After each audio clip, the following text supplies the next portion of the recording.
let me. What is your supplement? माननीय अध्यक्ष महोदय,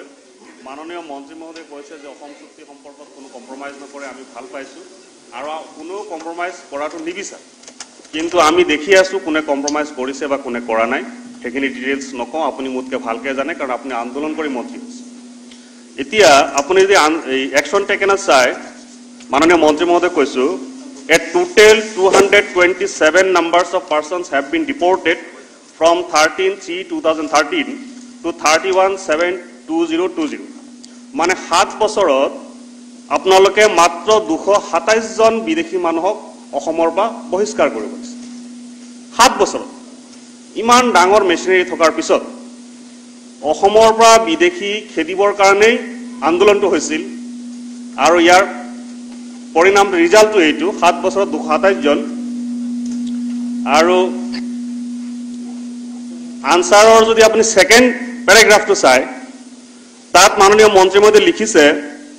কি কাম তেওঁলোকে অসম চুক্তিৰ নামত কৰিছে অসম চুক্তিৰ ৰূপায়নৰ নামত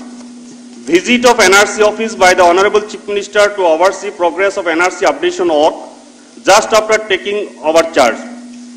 reconstitution of cabinet subcommittee to handle the matter of NRC updation and implementation of clause 6 of the Assam Accord এতিয়া কথাটো হল কি মাননীয় মুখ্যমন্ত্ৰী মহোদয় NRC অফিসত শপত গ্ৰহণৰ পিছতে গৈছে ঠিক আছে আমি ভাল পাইছো আৰু হেইটো আখাতে মানুহে তো ভোট দিছিলে যে বিদেশী বিতৰণ কৰি কিন্তু আজি ইমান বছৰৰ মূৰত 4.5 বছৰৰ মূৰত আমি পালো কি যি সকল মানুহৰ নাম NRCত আহিল ইয়াত সংখ্যাটো আপুনি দিছে সেই মানুহখিনি কিন্তু এতিয়ালৈকে NRC পোৱা নাই আৰু যি সকল মানুহৰ নাম NRCত নাহিল কিয় নাহিল সেই কথাটো কিন্তু আপোনালোকে মানুহখিনিক জনাব পৰা তাৰ পিছত Third paragraph of the likhise visit of Indo-Bangladesh border by the Honorable Chief Minister along with a team of MLS to see the Digolia line. Mane main kotha to hol ki Indo-Bangladesh border apnalok goise manoniyo mukhyamantri netritto. Hetu thik ase. Etia Bangladeshot mati diar pora arambho kori Bangladeshor hoite Ohomor bhumi mane hima unmukto hoi thokale kintu apnalok dai. Hima seal kori dibo boli kintu apnaloke phut loise. গতিকে অসম চুক্তিৰ ৰূপায়নৰ ক্ষেত্ৰত BJP নেতৃত্বাধীন মিত্ৰজোঁট চৰকাৰ ব্যৰ্থ হৈছে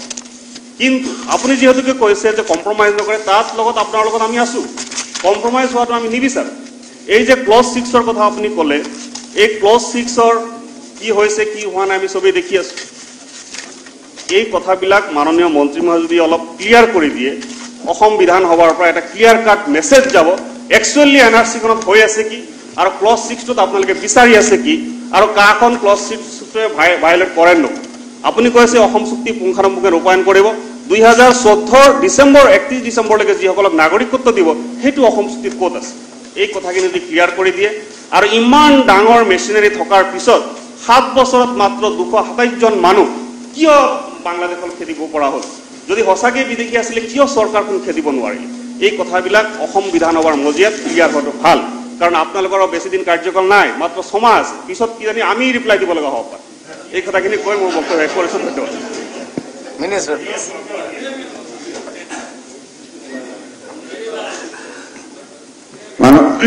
মাননীয় অধ্যক্ষ